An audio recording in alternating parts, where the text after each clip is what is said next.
Planning Commission meeting for November 14th, 2016 is called to order. Do we have any items that are not on the agenda that someone wants to speak about this evening? We have no comment cards submitted for that Okay. item. So seeing none, we will proceed. I have a quasi-judicial hearing script and procedure that I'm going to read. And if no one comes in for the second item on the agenda, then pay attention because I'll be reading this for both items. The public hearing on land use applications scheduled for tonight. A staff report has been prepared for each application and has been made available to the public 7 days before the public hearing. The staff report identifies the approval criteria that apply to each applicant's proposal. Staff has analyzed the criteria which are contained in the staff report. The quasi-judicial hearing procedure that the Commission will follow is set out in state law and the Oregon City Municipal Code. The hearing procedure steps are shown on the chart on the wall. Anyone wishing to speak should fill out a speaker's card and give it to the planning staff before the hearing. Speakers will proceed in the order in which their card is received. You should fill out a card, the address on the card so the staff can notify you of its final decision. For the public record, please begin all testimony stating your name. Testimony and evidence should be directed toward the applicable approval criteria. If you believe other criteria apply in addition to those addressed in the staff report, identify and discuss those criteria and explain how and why you believe they apply to the application under consideration. A person may submit any written material while the public record is open on each application. Any written materials received by the city staff during the time period in which the record is open will be placed in the record. Written materials submitted during the public hearing must be presented to the city staff in order to become part of the record. If a person intends for PowerPoint presentations, oversized poster boards, reports, pictures, or other exhibits used in their oral testimony to be placed in the record, copies must be submitted to the city staff while the record is open. If they are not given to staff, they will not be included in the record. Any person wishing a continuance to present additional evidence or testimony or to keep the record open to respond to new evidence must make that request before the public testimony portion of the hearing is closed. If the Planning Commission makes a decision with which you disagree, any issue that you wish to appeal must have been raised for consideration of the City Commission or LUBA or both. Without raising the issue on the record with sufficient specificity and accompanied by statements or evidence that the city and all parties can respond, the issue will not be deemed appealable to the State Land Use Board of Appeals. In addition, the failure of an applicant to raise constitutional or other issues related to proposed conditions of approval with sufficient specificity to allow the local government or its designee to respond to the issues precludes an action for damages in circuit court. We will now open the record for Oregon City file number AN 160003, which is a request for annexation of the Oregon City Golf Course. Do any of the commissioners have any ex parte contacts, conflicts of interest, bias, or any other statements to declare? And since our last meeting, has any commissioner visited the site? Tom? No, nothing. No change. Paul? Yes, I do. I've got 3 kids that worked for the Oregon City Golf Course, and so I think I need to recuse myself from any kind of deliberation and decision, correct? I think that is correct. Okay, so do I need to be out of the room while you guys are deliberating? You don't have to or be out can of the room, but I'd like for you to sit over there. No problem. Thank you. Nothing to declare. Bob? Nothing. I'm still looking for those lost golf balls. Yes, sir. And I have nothing to declare, and I would not want to share the scores that I achieved at that golf course. So, given that, does anyone in the audience have any questions they want to ask of the commissioners? Seeing none, we will proceed. Laura, you have a report for us? Thank you very much. So the city received a request from the applicant to continue the application until January 9th of 2017. We have not received any requests to speak on this item tonight. With that, we're just requesting a continuance. Okay, so we have no one to give testimony and no presentation? So our request is that you keep the record open to accept testimony if anyone is here to testify. That being said, we haven't received any yet. Okay. So is there anyone in the audience that would like to testify before we move forward? Seeing none, I would entertain a motion.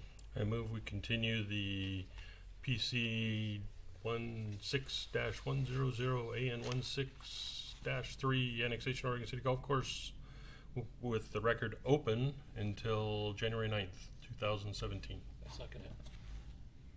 All right. Commissioner Mahoney? Commissioner Henkin? Aye. Commissioner Maybe? Aye. Commissioner Guile? Aye. Chair Kidwell? Aye. Motion passes. The next one's going to be just that fast, too, right? That's right. Okay, That was to why don't January this 9th? move agenda- January agenda? 9th. And that will be here at City Hall. Huh? Okay, so 110. What's this one for? Hi, welcome back. This is Hey, welcome PC. back. Long time no see. Oh, there's 3B, okay. Golf course, huh? Yeah. Okay, Okay, you so call back up, good. the next item on the agenda is the item AN 16-0004, annexation of 35.65 acres. And I'm not sure where this is located based on I'm the. not either. I've been looking for a map. It's on Yes. Holcomb. Yeah, but where on Holcomb? Which side? Before we go forward, I just want to remind the planning staff that this was something we had agreed that the title of the item needs to have enough description so the average person would know what this is about. Which parcel it is, whatnot. So some description beyond the fact that it's 35.65 acres would be helpful. Right. Sure. I'm not sure if there's so many properties. While we talk, I'll pull up a map so you can see a map of the property as well. So essentially, the city has received an application for an annexation. Before you go, Laura, excuse me, Mm. you need to poll the commission again for Oh, that's right. party contacts. Yes. Don't we first need to know with where it is? I regard have to no the idea. project that we're not exactly sure where this Oh, is at. okay, sorry. That would be helpful.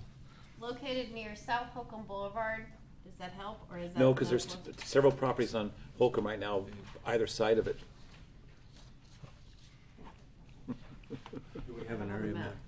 Yeah, I'll bring up a map in just a moment. Where'd you get that letter? I didn't see that. Oh, Doesn't say anything, though.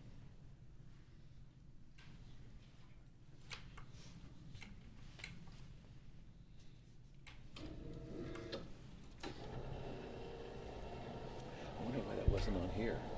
Because I looked on the internet to see it. On a full commission report, it would be there, but that's why we're doing it now. Because I kept looking before. All that right. came to the meeting. So map is coming up on the screen in just a moment, but the property is located north of Holcomb Boulevard near the intersection of Winston Drive. It is near the end of the city limits at Holcomb Boulevard. It's adjacent to the school property, sort of on the backside. You'll see it in just a moment. Is this what is referred to as Sears property? It is. Okay. Say that again? Sears property. It was an area that was clear cut a few years ago. It's referred to as, right? Is Yes. that what you're saying? Yeah.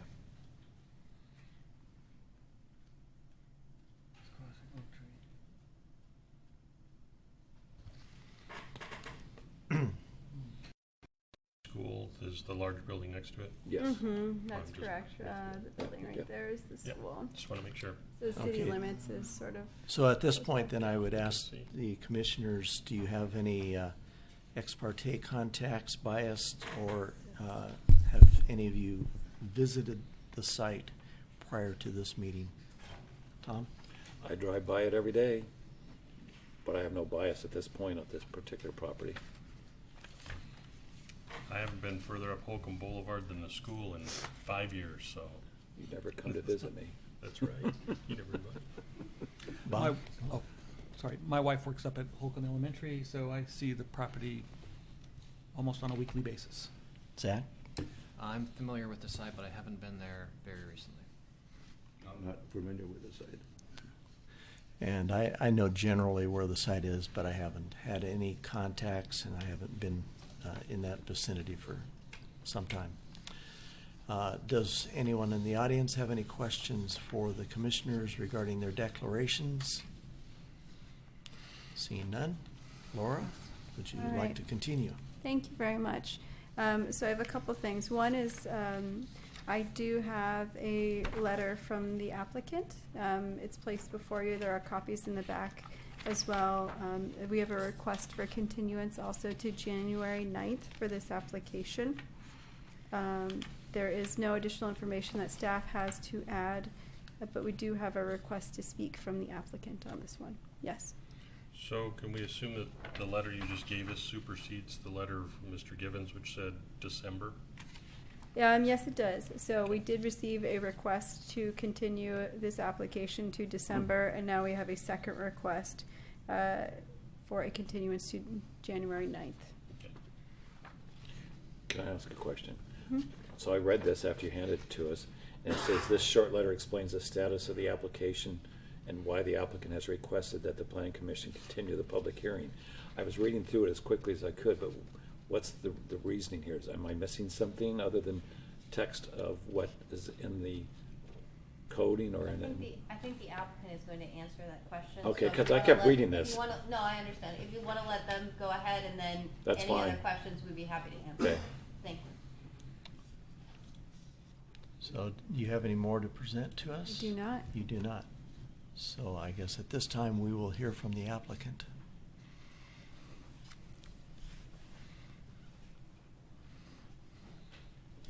Good evening, I'm Rick Givens. You have all of my contact information on my slip there. I'm the planning consultant for the applicants. Essentially what happened in this is we've had a pre-app with staff, and they were operating under the assumption that we would proceed with this the same way that they did the Ziegler annexations, where essentially the county zoning was retained on the property until such time as that alternate mobility standard issue is resolved at Beaver Creek in 2013.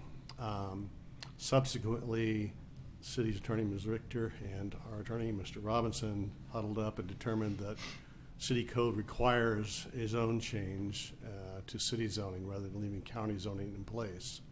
We did not have an application for the zone change, so essentially what we're doing is punting the annexation so we can get the zone change to catch up. So we won't make any other presentation that. We just want people to understand that if they offer testimony on the annexation tonight, it would be strictly on the annexation. The zone change will be heard in a combination again with the annexation, presuming you go to January 9th on that date. Any questions about any of that? So would that be concurrent then? I'm not following. So that Yes, at the same time the annexation, you would be applying for a zone change that's correct. on the same evening or whatever? Basically, the code requires that, there's a table in 17.65. This one that we're in here? Yeah, it requires that city zoning corresponding to a chart, in this case it being low-density residential, it requires that R10 zoning be applied at the time of annexation. That'll be the proposal that we'll be bringing to you. So if it wasn't, what would be the county designation, just It's urban? currently zoned future urbanizable 10 acres, which is a holding zone, and would Oh, I make see. sense So to. 10 acres at a time rather than R10. Right. Okay. Other Okay. questions? Any other questions for the applicant? I have one other question now. Has this gone before Park Place Neighborhood Association? I know you've been there making presentations. We but- had a neighborhood meeting regarding the annexation. We're going to have a second neighborhood meeting so I can explain this to them. That's That'll what be on, the dates fluctuating somewhere in the week of December 6th, 7th, or 8th. Okay. Okay? Thank you. Any other questions? Okay. I guess we can entertain a motion for. Do we have, Do we have anybody else? Does anyone, I don't have any cards. Does anyone from the audience wish to testify on this?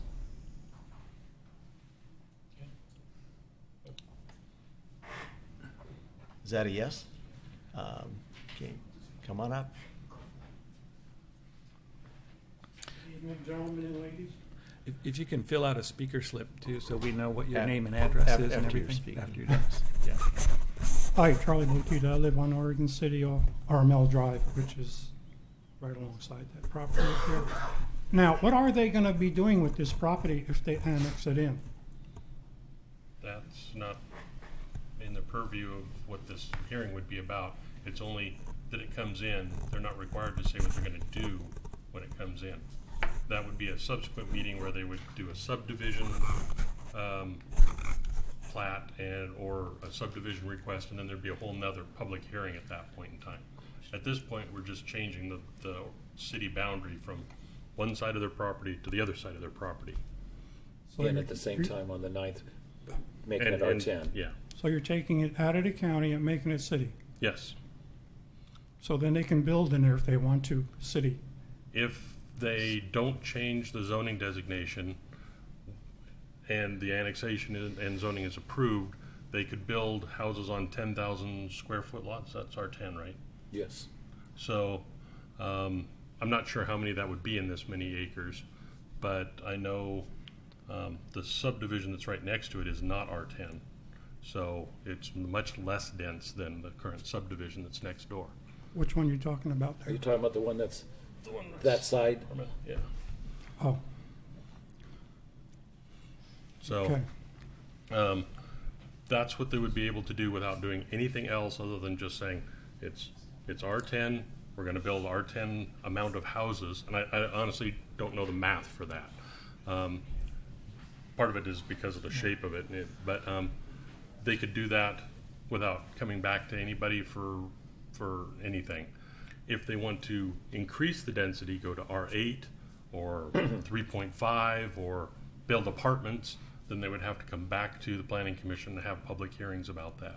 Correct me if I'm wrong, but don't they have to also, because this is going to come out onto Holcomb Boulevard, don't they have to have a meeting with the Planning Commission regarding traffic studies in that area? Or do they just start building? If they're building within the R10 amount, then the traffic studies have already been done in the comprehensive plan. Okay. It's if they want to change their density, then all of that Okay. changes. But you're coming out on Holcomb Boulevard. Right. At that time, wouldn't we have to discuss how that's going to affect traffic in that area, especially since there's several If they were lifts? increasing density. If they're increasing Right. density, Yeah. but not with R10s. The key point here is, the very first thing that Damon said is, at this point, we don't know what Right, they're right. planning to do. But I was just wondering if they had to come Right. back and talk about the And inlets and outlets. If they're going to be coming back requesting a zone change, then they will at least have to tell us at what level of density that they're Okay. planning to develop. All right. So I can summarize that real quickly. Thank you. So we received an application just for annexation. The applicant's revising the application to include an application for annexation and zone change, but we haven't received the zone change application yet, so we're not exactly sure which zone they want to go to. So we'll go through Planning Commission, and if the Planning Commission moves it forward to the City Commission, there will be a series of public hearings before that body as well. Then there would be a subsequent decision. If the applicant wants to then come back and submit a subdivision application, we process that as well. That goes through a public review process. It does not include a public meeting like this. The standards are more clear and objective. You know, do you meet the minimum lot size, depth, and things like that. But there is a public process nonetheless where we review our criteria in the application to make sure that it complies. But at this point, this is just the incremental step with the annexation and then soon the annexation and zoning. So they'll have to come back before the neighborhood association again if they want to do a subsequent land division. And then you'll get public noticing, and we email notification to the neighborhood association chair. We post it on our website. There's lots of ways to keep up on what's going on. So with the amount of property you have there on R10, how many homes do you think you can fit in there? And I don't know the Well, math of that. that would be a lot of speculation, because if they're looking to do a zone change, it would most likely increase the density from what's there now, but we don't know that. Well, what he's asking is, if it's R10, how many houses can he R10 I right think, now. I think And I at a don't meeting know the at answer. Park Place, if I'm, and Why don't we wait and Rick see can tell what me, the but application says Right. I think before it was guessing? around 200. Right, 227. that's what I'm suggesting, is that we don't Yeah. speculate until we hear back on the 9th. When the applicant comes back on January 9th, I suggest you be here, because that's where they will tell us what the plan is that they're trying to get approved. what I was suggesting, or saying, was that at Park Place meeting, neighborhood meeting, I think Rick had given a general idea of how many there was. Yeah. The application will come in early December, and then we'll have a staff report for you prepared 1 week in advance. It'll be on the website. So we'll have folks all that in don't there. know how many homes can go in on R10 on this property? Well, an R10 zoning typically allows one dwelling per about 10,000 square feet of net site area. It's about 4 units an acre. It would be after roughly. you take out whatever roads. Yep. Yeah, about 4. So if you have 35 acres and you multiply that times 4, that would be about what you get for R10. Okay.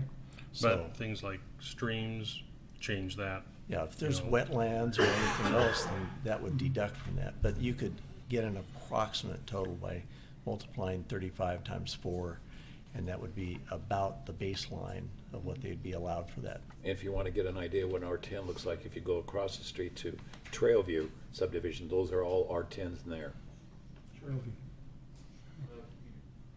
Well, the reason I'm asking is because Holcomb Boulevard right now is becoming a freeway. Right. I don't know And- if you're and, familiar with that. I don't mean to be disrespectful, but we're not going to be speculating about what the developer may be doing when we have no plan before us, we have no proposal.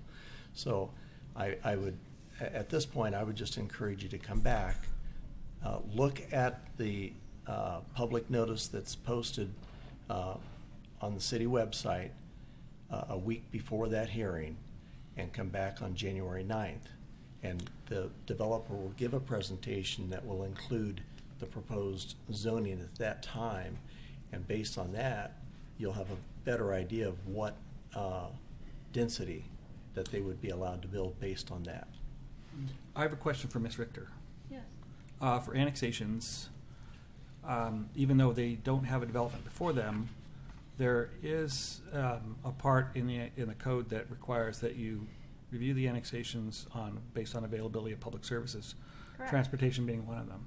So at the current density, you do have to assess, and there has to be findings made for transportation, sewer, Right. police, fire, and all that. Water. It also not only has to meet the Metro Code criteria, has to be consistent with the Clackamas County UGMA, and then also make sure that you meet the Political party. the criteria for the given density for transportation, sewer, and stormwater, and all those things.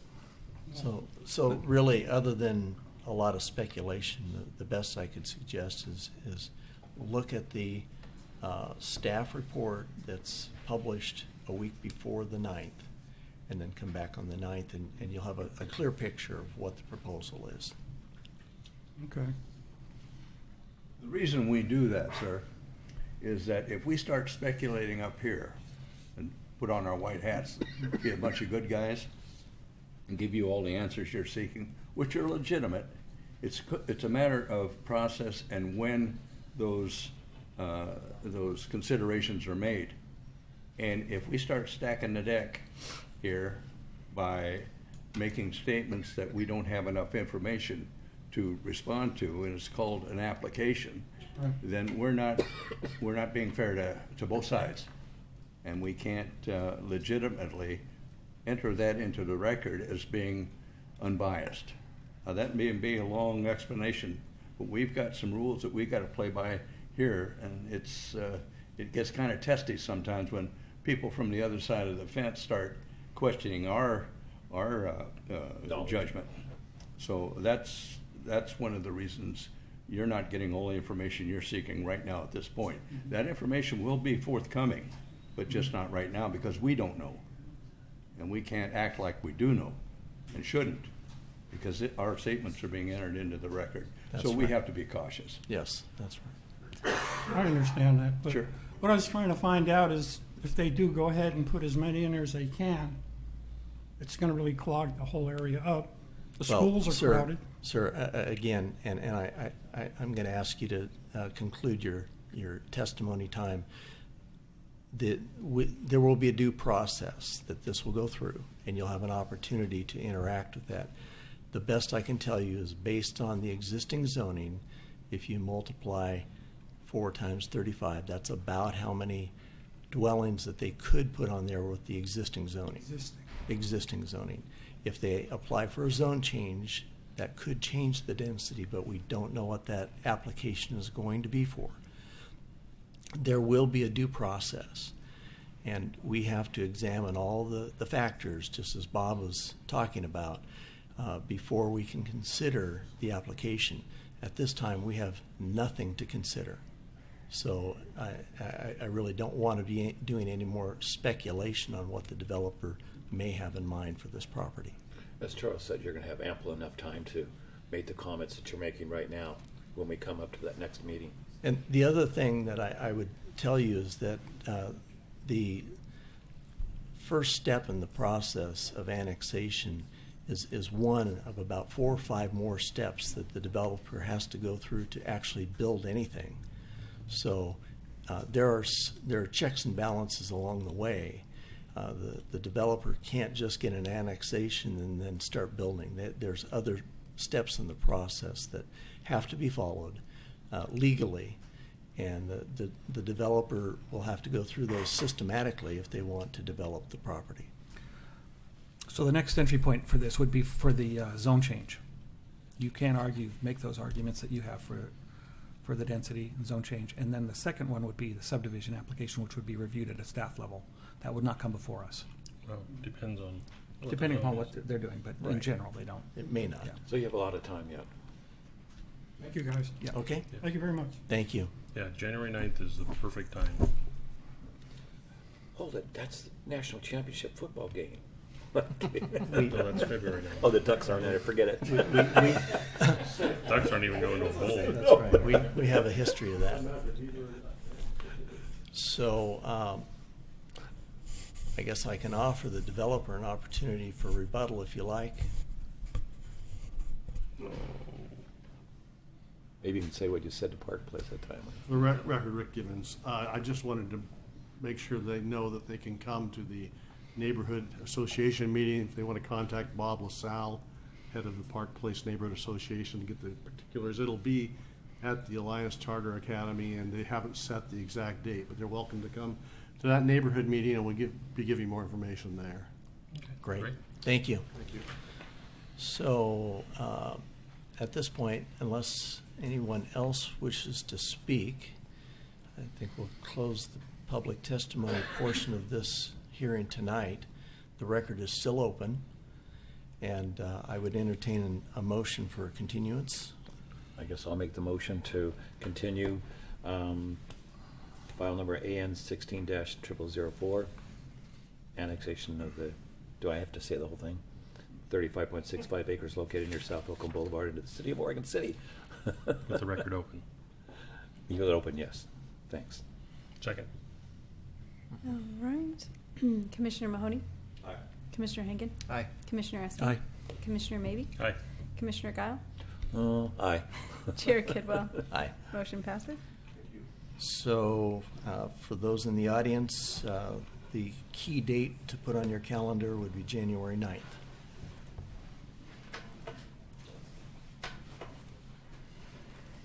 Now they're all wondering, why did we come here tonight? Yeah, I bet this will be fun. I bet there's Okay, some conversations that come out of this and all. And I Yeah, that looked like a really.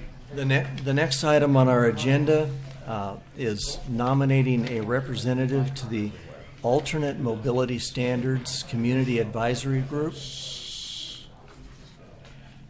All right. And I thought this was going to be a quick meeting. It's already 8:35. For the record, our clock is an hour off. Thank you very much. So, the intersection Beaver Creek and 213, we've heard a lot about this over the years, and there's been a lot of concern, especially from the Planning Commission, about how we move forward with that intersection. And we first realized that there was... Real quick, Carrie, did we get a speaker's card from him? From that. Thank you. Ben, So when we did the transportation system plan in 2013 and 14, we did an analysis to figure out what our streets were going to be like in 2035, and then we come up with feasible solutions. So in some places that may be a new traffic light or something like that, or roundabout. For the case of Beaver Creek in 213, what we realized is, though there was an engineering solution in the previous transportation system plan, which was a grade-separated intersection, that solution was probably not very feasible. It was, in the 2001 dollars, it was a $20 million project, and it had bumped up to $26 million, and who knows what that cost is today. But essentially, the roadway is within the Oregon City jurisdiction, but Beaver Creek Road belongs to Clackamas County, and 213 belongs to ODOT. So we're dealing with a roadway in our city that has an ownership to other entities. And those entities have been forward that they don't have the financial resources to build a $26 million grade-separated intersection. And so what we did in the transportation system plan and in our subsequent code was we said, we are going to put this intersection on hold and come back with a refinement plan and focus just on these intersections. There were 3 of these intersections that we found. This one, as well as the freeway on-ramps, which are 2 of those as well. We're not the only ones in this situation, but we are one of the firsts. There's more than 90 intersections within the Portland metropolitan area that are facing this problem.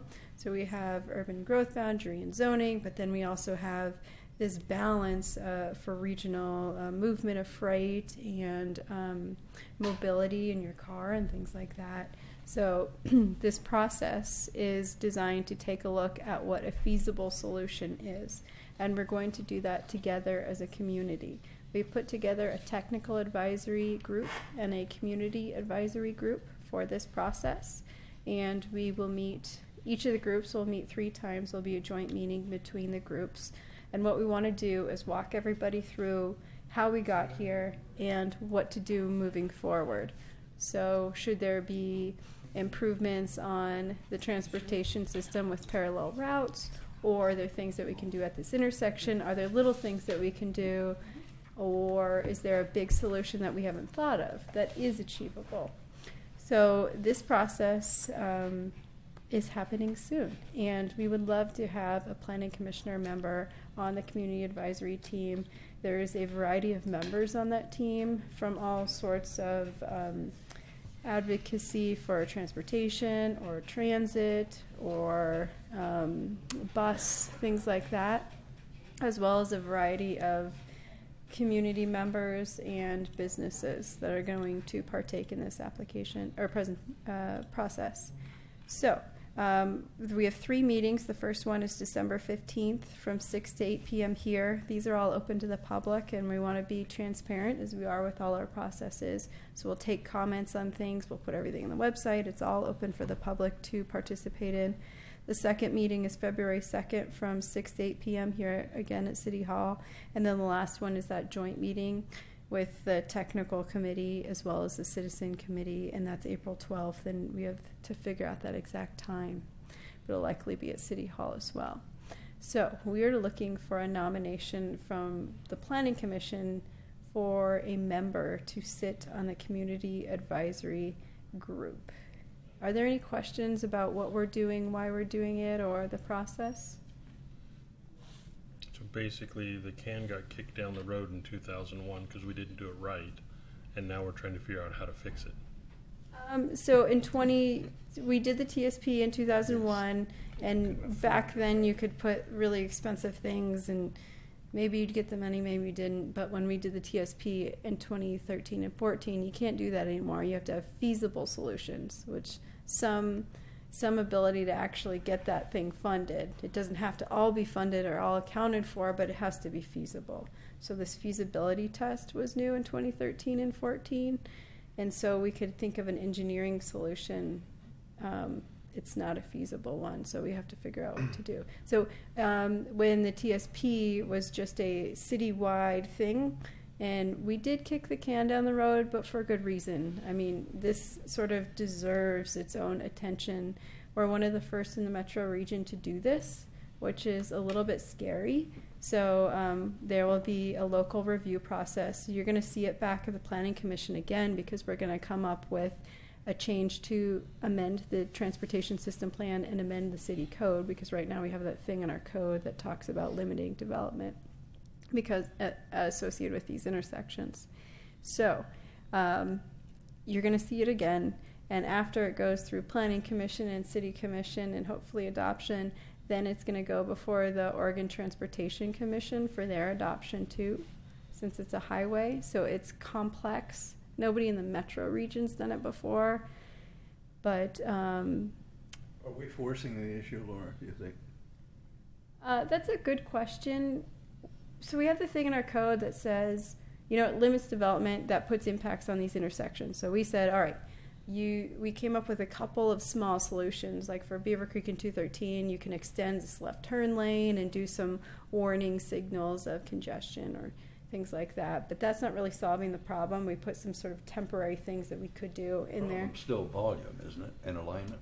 Yeah, I don't know about alignment, but there is some, what we're going to focus on is, are there ways that we could increase capacity or increase safety? Is there a trade-off there? Things that we need to think about like that. The Oregon Highway Plan has factors that you're supposed to consider when you're considering these alternative mobility measures, and they talk about cost, and they talk about sort of citizen objectives, and it's a balance of how much you're willing to pay for convenience or safety or efficiency, and so all of those sort of factors now go into the mix that the citizen committees and the technical committee are going to evaluate and come up with a proposal. So the big problem I think that Oregon City has is that so many of these trips are pass-through trips. Mm-hmm. Yeah. And we can't capture the cost. Mm-hmm. Can we put that toll gate in? Our neighboring jurisdictions. I'm suggesting that we put the toll gate in that Bob's proposed. Well, that may be part of the discussions. I mean, there are toll roads. There are Yeah. toll roads, and Toll there road. are, Mhm. you have to, again, it's one of those, it's just going to be this iterative process of, you want to pay $27 million for efficiency, or do you, when that will be, when we can only exact some small proportion of that from development in the Park Place and the Beaver Creek neighborhoods where that development will occur. Yeah. That's the policy analysis that's going to have to go on in this process. I guess what bugs me is that we're entertaining annexations of large parcels before we get this worked out. But Paul, we're not going to get it worked out unless we address the financing of it. See, but I look at big intersections like this that are like sewage treatment plants. So in other words, if you don't have adequate sewer, if you don't, and you have to build another clarifier before you can annex more property, then you got to build the clarifier because you don't have anywhere else for it to go. So too, you have to come up with a traffic solution before. Well, you I mean, send I think more folks that's a there. question of annexation, not a question of Right.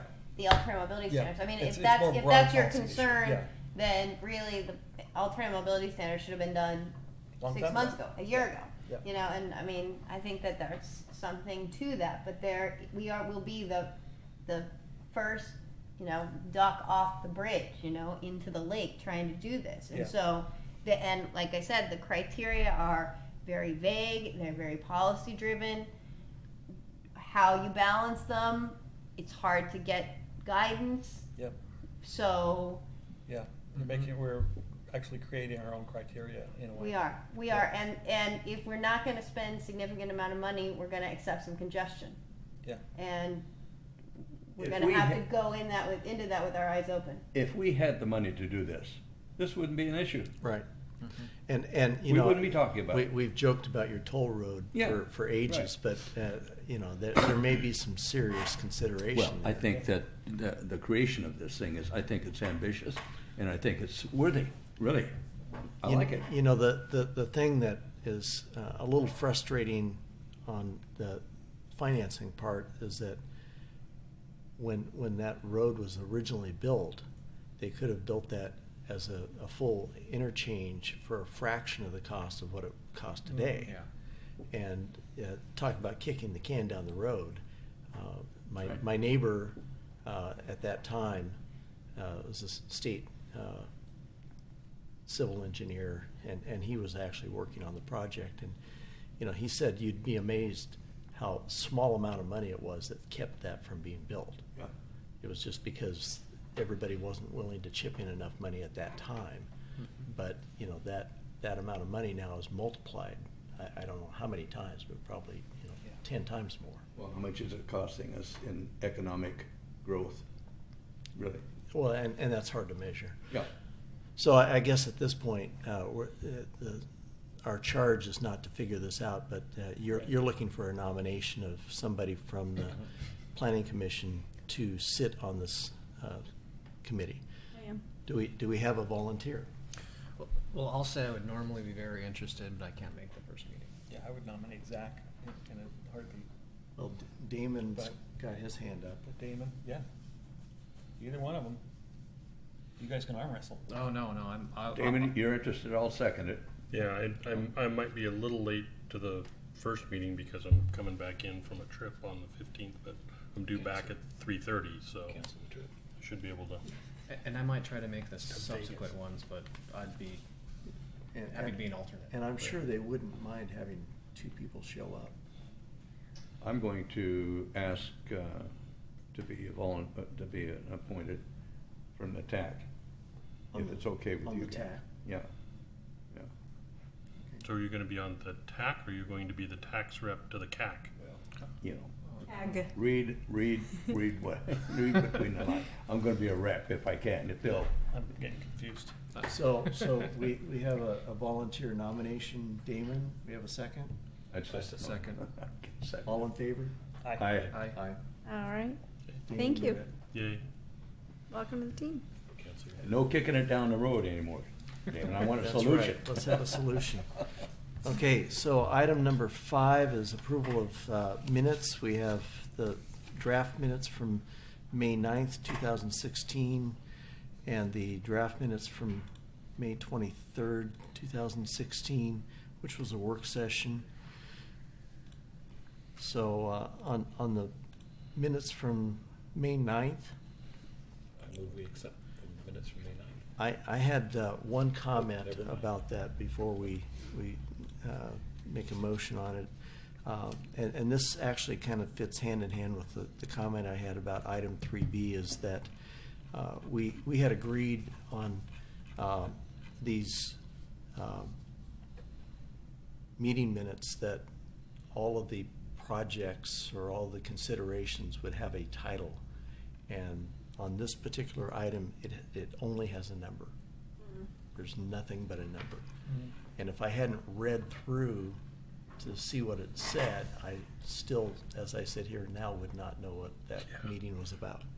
Yeah, NR 1601, period. Right. And I had to read the first couple paragraphs before I figured out what it was about.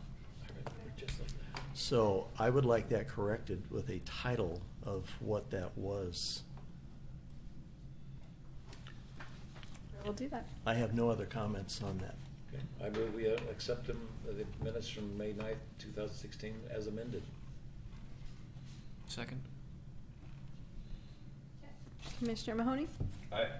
Commissioner Henkin? Aye. Commissioner Espy? Aye. Commissioner Maybe? Aye. Commissioner Guile? Yep. Aye. Chair Kidwell? Aye. Motion passes. Getting a little casual there, aren't you? Okay, and so the PC TAC work session draft minutes from May 23rd, 2016. Any comments on those? I just wanted to know what city WKSN is in. Wixon? Work session. It's a radio station, isn't it? Yeah, I wasn't sure it was a radio or TV station. Country West. It's a Midwest radio station. Yeah. Yes. Almost sounds like Wisconsin. Do we have a motion to Move approval. accept? Second? Who was the motion by? I missed that. Maybe. Zach seconded. Yep. Commissioner Mahoney? Aye. Commissioner Henkin? Aye. Commissioner Espy? Aye. Commissioner Maybe? Aye. Commissioner Guile? Abstain, I wasn't there. Abstain. All right, Chair Kidwell? Aye. And you can also vote, so motion carries. You can also vote because you weren't there. You have this is a side note because it's still this is still your committee and you still the same people. But as members change throughout the years, you still can vote from like the minutes years ago because you have to vote because we need to get them done. But this is different because you're still on here, but I just wanted to put that forward as we see changing members. It's a little bit of an interesting So my thing. question then, Laura, because I've thought about that before in the Uh-huh. past. So, but if I wasn't there and I don't know what the conversation was about, I could read those and say, well, that looks like what they are. So wouldn't I have to abstain if I didn't really know what was discussed? You do have the option of looking at the video if you feel compelled to do that. Another work session? We have audio for the really old ones. That's the one With where that that's boring where group, these the come TAC. up. He's not that old.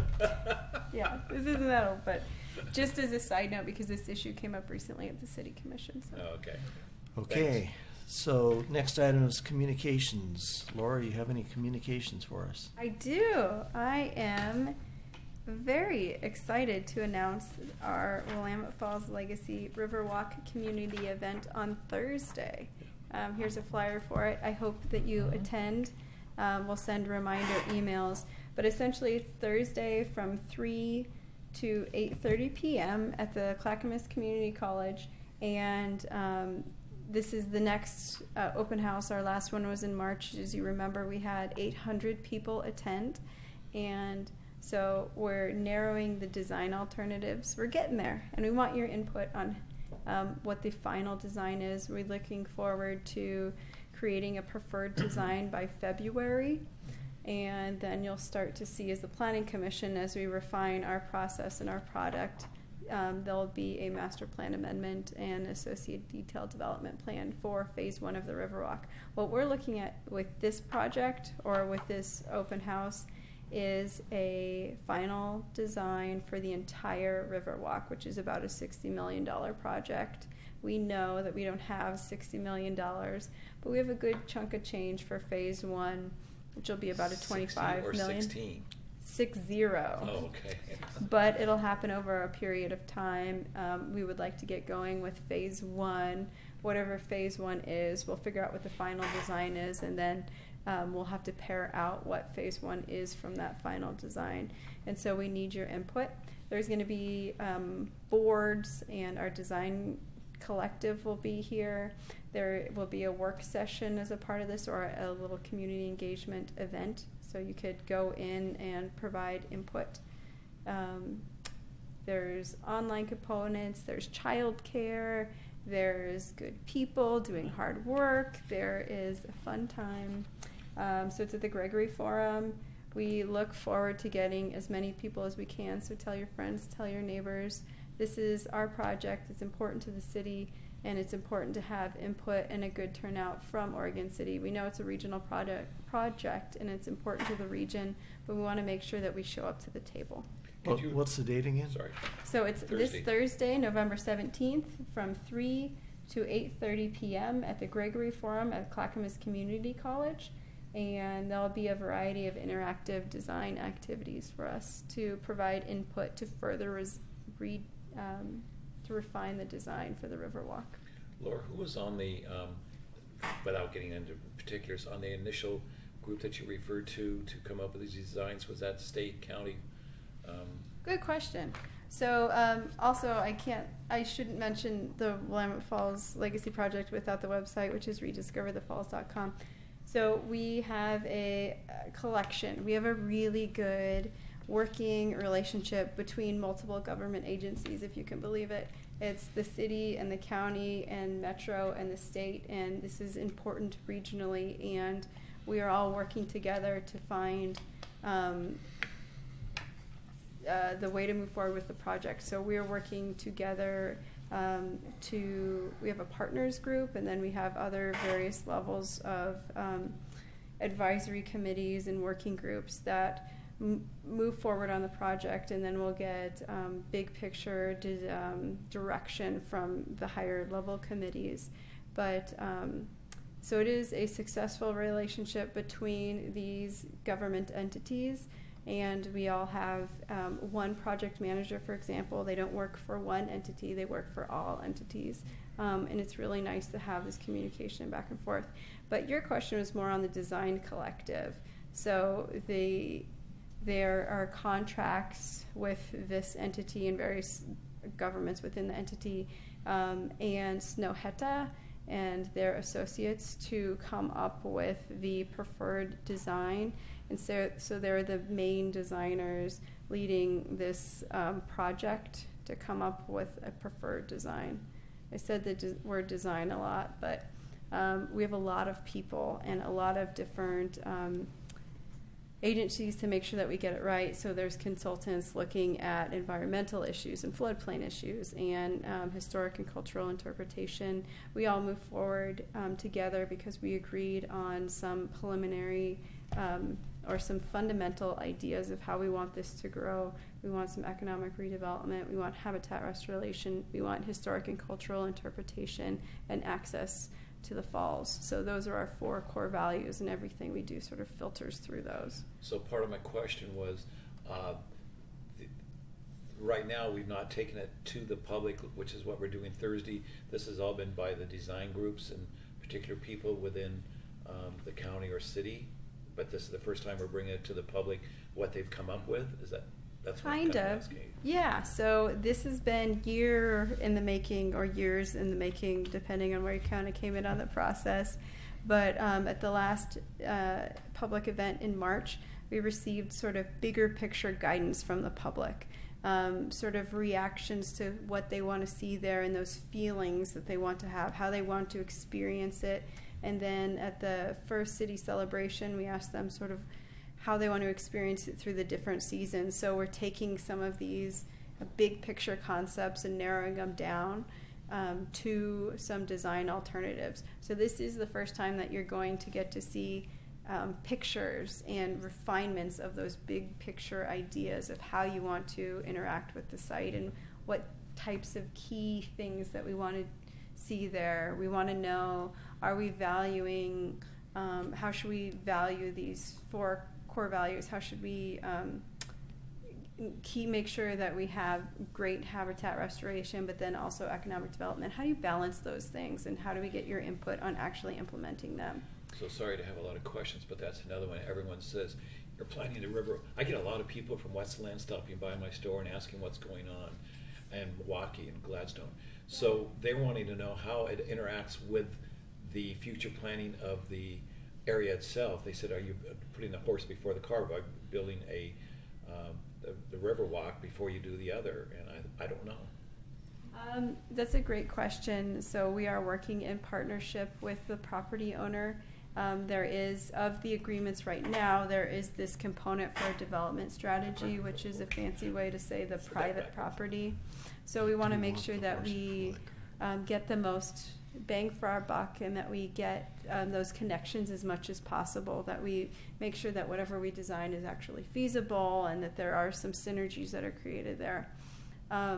So there is a lot of communication throughout this process with the property owner.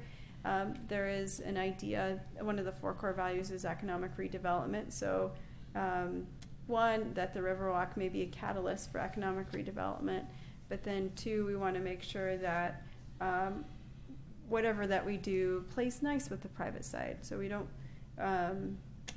block things, or we don't, there is some interaction there that works really well for all parties. So I don't think that we're putting the cart behind the horse. I said it backwards. I can But- always tell when. We have the Charles money. smiles at me. It's a And when we- catalyst project. It's a catalyst project, and we had a really good team that secured a lot of funding, and it's a good time to move forward with the Does design. the city own, will they own that Riverwalk? That's not part of the private development, that's something that the city or the county or the state will It'll own? be public. It'll be It'll be public. public, but who's responsible for our maintenance of it and keeping it going? That's what I was, I think that's way down the road. well, somebody's gonna own it. Somebody will, Somebody will. yeah. So we don't know that yet, okay. I was So, just wondering. yeah, we'll work through those ownership, but essentially it's still owned by the property owner. We have an easement over it. Oh, I see. That's As what far I was as wondering. maintenance of those facilities in the long run, that's something that we're working out as a group internally. Okay. So, this starts at 3. Yes, correct? but So my question is that, since that's impossible for me to attend, is that going to be on the website after it's been presented so that it would be viewable at a later time and date? But wait, there's more she has to say. there's more. There's probably Um, tidbit trays that you're gonna put out. We wanted to make sure that people can attend, and we know that there's work and life happens and it's hard to get to meetings, so we wanted to make a meeting where you could attend for not the whole thing. So it's not a speech and it's not a spiel that you have to be there the whole time. There's going to be presentations at 4, 5:30, and 7. So we're hoping to hit various groups. So you don't have to be there the whole time. There will be an online component, but this is really where you're getting everyone all in the same room. So how late does it go till? It goes till 8:30, Okay. but the presentations will be 4, 5:30, and 7. The wine stops serving at 7. All right, so we will see you all there on Thursday. A couple of things. One, I want to make sure we get on the record again our appreciation for PGE, because they could crush this project if they said, our property is, we have safety and security concerns, and no, you can't play on it. Because they're willing to, open up their property to us, the project is significantly more feasible and more useful. I mean, you wouldn't be getting to the falls if they weren't making, Station Alpha available. So I think, we got, when we're mentioning partners, we need to make sure we always say PGE has been a big partner in there. Yeah, that's a good point. And then I guess the other thing is I'm kind of looking forward to seeing where exactly the Whitewater Park's going to interact and all that. So I'm looking forward to that. That's funny. Well, you live dangerously, don't you? Anything else you have, Laura? So the other thing is that, lastly, is our next item. So for Sure. Planning Commission, we are canceling our November 28th hearing, so you can enjoy Thanksgiving. And then we're going to come back on December 12th. On December 12th, you're going to get a presentation from the Willamette Falls Legacy Riverwalk team. And then we'll also have interviews for open planning commission positions. There are 2 open positions. Chair Kidwell has served his number of times that he can, and then also Commissioner Guile, one down. His term is over, so there'll be a reapplication for that too. So 2 positions. We have a couple of applicants. We are hoping to have those interviews here. They are recorded, but they're not played online. So we'll do the interviews at the beginning or the end of the hearing, and then come back for the regular agenda. They're all open to the public, though. Be on the 12th. That will be on December 12th. Yeah. What did you just say, that they're recorded but they're not played for the general public, and then you just said they're played after? So we don't. So we basically do 2 recordings. So we make sure that we record them. They're open to the public, but we don't put them on demand on our website like we do everything else. Is this the first time? Because I remember the first time I interviewed, there wasn't anything recorded. There was probably a tape recorder sitting in the middle of the. I know it was tables out here at the time. Yeah. Yeah. So we record them, but we never put them online. Yeah. But it's just easier to get it in this room. So that's it. So enjoy November 28th off. We'll come back and see you on December 12th. Then you get December 26th off. which Oh, is nice. Christmas or The something. day after Christmas? Christmas or something like that. Like that, I don't Christmas know. is on Some the Sunday holiday. this year, that's right. And then we're going to see January 9th, and I presume January 23rd will be chock full with annexations. Tons of them. That's what's coming down the line. Yay. All right, that's it. Thank you, Governor. Is that it? Okay, we're I done. got a statement, Okay. Whack the cow, darn it. I don't mean to be picky, guys, but when technical questions are referred to us from the applicants, let's refer them to our technical staff instead of trying to answer them ourselves, I agree. So okay? did we do that? Because we're gonna say something that's gonna be off base. We're Well, not gonna that's- mean to, somebody's gonna misunderstand it. Right. Well, that's why I suggested Planning we Commission didn't said- want to speculate. Yeah, but I mean, as soon as it happens, just refer it to Laura or our attorney and let them handle it, because I don't want to handle it. What was said technically Thanks, tonight? Did I miss something or? Process. Oh, the process. No names. No Okay, names. let's be adjourned.